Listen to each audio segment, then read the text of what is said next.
When you see this photo, what is the first word that comes to your mind? Was it fashion? In order for the planet to remain a safe and beautiful place for future generations, we must realize the impact that the choices we make on fashion today have on future generations. There's an old African proverb that says if you're not part of the solution, then you are part of the problem.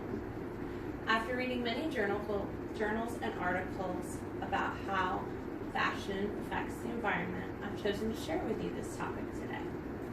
I believe that even one person who makes a different choice takes us a step away from the problem and then another step towards the solution. Today I'm going to share with you how fashion negatively impacts the environment and then some ways that we as a community can reverse some of that impact. First, we're going to talk about textile production. So how does our current fashion negatively impact the environment at production? In the journal Textile Dyeing Industry and Environmental Hazard by Rita Kant, we learn about the massive amounts of water that are used in creating fabric. To create enough fabric to cover just one sofa takes 500 gallons of water. After that water is cleaned, it typically has 30 chemicals still in it, and that can cause pipe corrosion, so that water leaks into local drinking water and causes bacteria, carrying bacteria and viruses.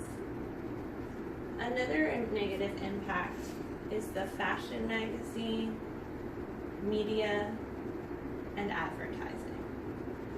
They push us to buy what's in season and buy what's new, and all the while selling cheap clothes that can't be worn very long or repaired. And eventually those all end up in the landfill, the last place we're going to talk about where the fashion industry negatively impacts the environment.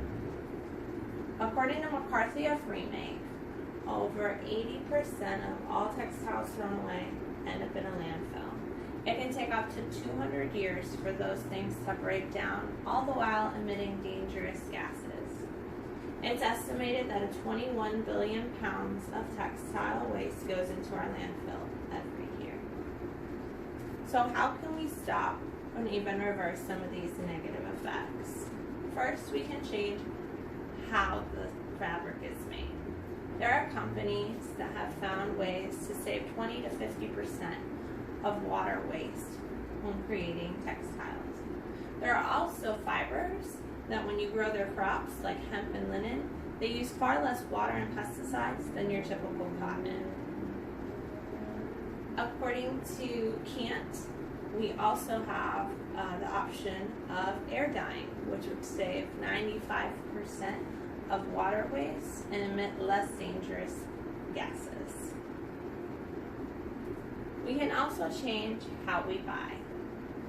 Make sure that the companies you buy for have sustainable practices and use sustainable materials. Buy secondhand, so you're helping in that down cycle. And we can also buy less. There are people out there who go around speaking, devoting their lives to talking about being fashionable with only 33 items in your closet. And lastly, we can change how we discard. Resell. There are online websites, there are secondhand stores where you can take your clothes to. Give them away to a charity. Or downcycle. Lots of people take their old clothes and turn them into rags or bags or quilts. But as is pointed out in Greenpeace magazine, this downcycling is only temporary. Eventually it has to go into the, most of these items end up in the landfill, but they don't have to. Find places that recycle textiles so they don't spend the next 200 years emitting dangerous gases. In conclusion, the way that we view fashion and the choices that we make must shift if we want to leave this place better for the next generation.